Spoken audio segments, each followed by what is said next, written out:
बोलिए बृहस्पति भगवान की जय। तो दोस्तों, आज हम सभी को बृहस्पति भगवान की कथा लेके आ रहे हैं। आप सभी लोग बृहस्पति भगवान की कथा जरूर सुने और संपूर्ण कथा है तो आप लोग जरूर एक बार बृहस्पति भगवान की कथा सुने। बड़ी ही फलदायक और सुखमय और जो इच्छा की पूर्ति हो, सभी हम सब इच्छा की पूर्ति करने वाली बृहस्पति भगवान की ये कथा है। आप सभी लोग जरूर सुने, एक बार जरूर सुने। बोलिए बृहस्पति भगवान की जय। बोलिए बृहस्पति भगवान की जय।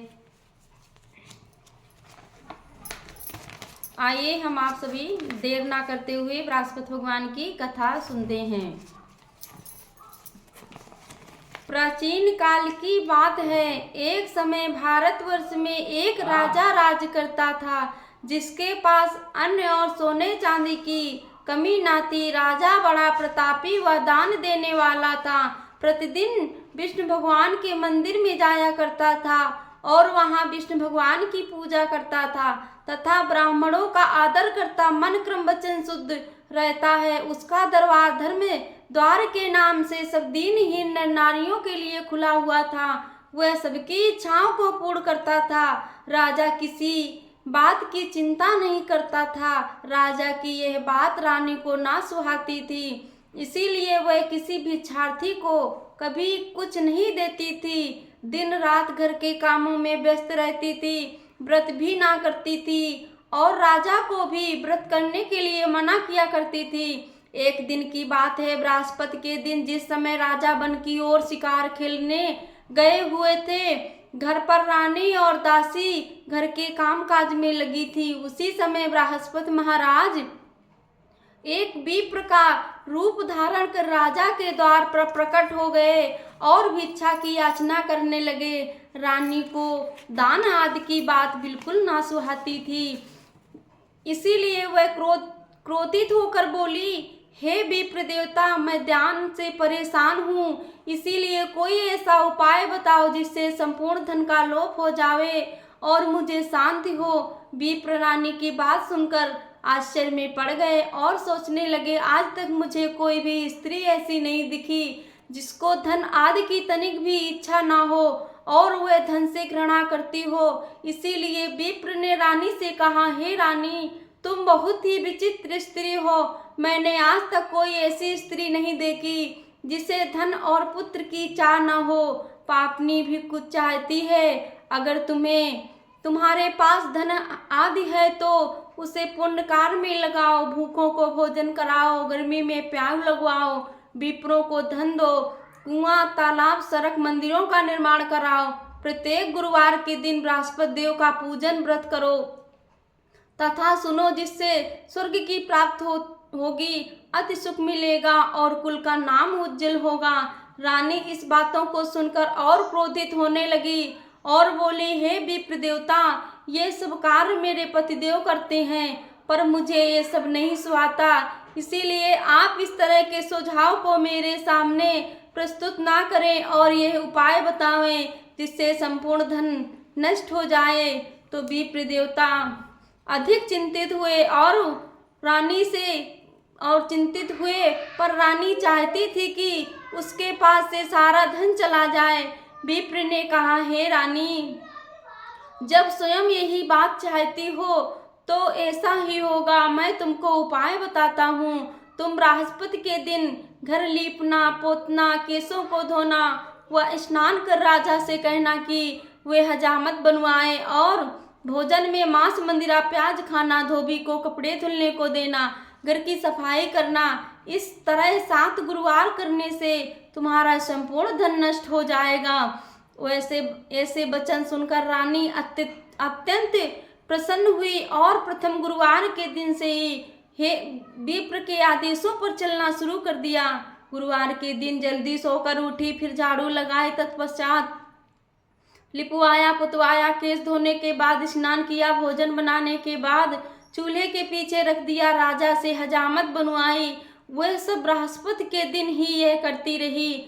4 गुरुवार ही ना बीतने पाए, धीरे धीरे संपूर्ण धन लोप हो गया। धन के अभाव में राजा रानी चिंतित हुए, क्योंकि उनके पास खाने पीने को भी कुछ ना रहा। तरसने लगी बीमारियों ने भी आ घेरा। गरीबी में आटा गीला होने से राजा ने आत्महत्या करने की सोची। यह सब रानी के कारण हुआ है, इसीलिए रानी लज्जित थी। रानी ने राजा को ऐसा करने से मना किया, रोका और समझाया कि राजा के लिए ये सब बात सुहाती है। मनुष्य को सुख दुख दोनों का भोग करना चाहिए।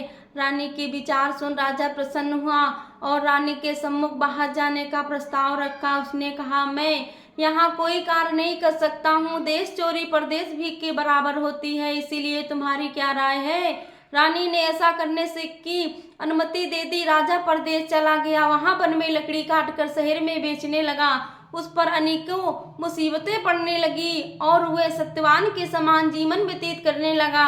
राजा के घर रानियां दासियों की तरह पीड़ित रहने लगी। रानी सोचती थी, बड़बड़ाई ना करे तो पीछे पछताएं, इसीलिए वे अपनी शेष आयु पानी के घूंट पीकर व्यतीत करने लगी। कई दिनों तक भोजन नहीं मिलता है। एक दिन रानी को जब बिना भोजन के 7 दिन व्यतीत हो जाते हैं, उसने दासी से कहा, अरे दासी, यहाँ पास ही मेरी बहन रहती है, तू उसके पास जाकर कुछ अन्न ले आ, जिससे कुछ समय कट जाएगा। रानी की आज्ञा पाकर दासी बहन के यहाँ गई। उस समय वे बृहस्पति देव की कथा में लीन थी। दासी ने रानी की बात को उसके सम्मुख कई बार दोहराया, लेकिन उसे कोई उत्तर ना मिला। वह बृहस्पति महाराज की कथा में लीन थी, जिससे उसे दासी की आवाज ही ना गूंजी। क्रोधित हो महल की ओर वापस चल दी। पहुंचने पर वह बोली कि तुम्हारी बहन तो बहुत अमीर है, इन छोटों की ओर जरा भी ध्यान नहीं करती। मैंने तुम्हारी बात को कई बार दोहराए, परंतु वह मुंह से हाँ ना करी। रानी ने कहा, दासी, इसमें किसी का क्या दोष है? आपत्ति आने पर अपने भी पराये होते हैं। दुष्ट व मित्र की परख इसी समय की जाती है। जो भगवान चाहेगा वही होगा। कोई भी भाग्य तो नहीं बदल सकता। ये सब तो हमारी किस्मत का फल है, भोग रहे हैं। ऐसा कहकर उसकी आंखों में आंसू आ गए। बृहस्पति महाराज की कथा के पश्चात उसे दासी का ख्याल आया।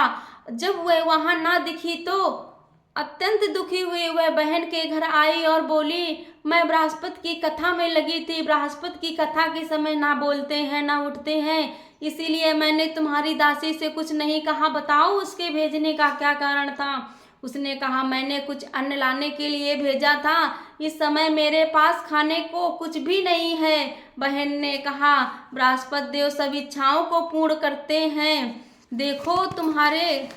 देखो शायद तुम्हारे यहाँ कुछ गल्ला पड़ा हो। उसने जाकर देखा तो वहाँ एक कोने में अन्न का ढेर मिला।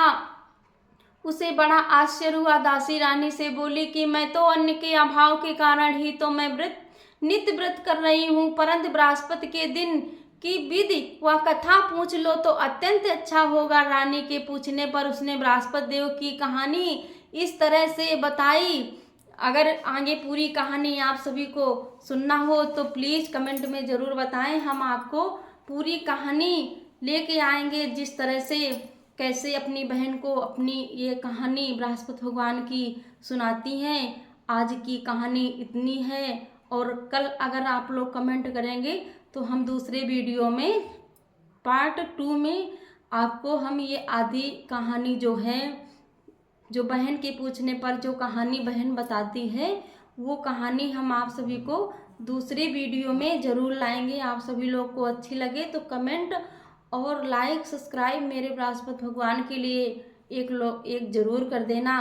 आप लोगों से हाथ जोड़कर रिक्वेस्ट है, मेरे बृहस्पति भगवान की ये कथा है, आप लोग ज़रूर समय निकाल कर एक बार ज़रूर सुनना।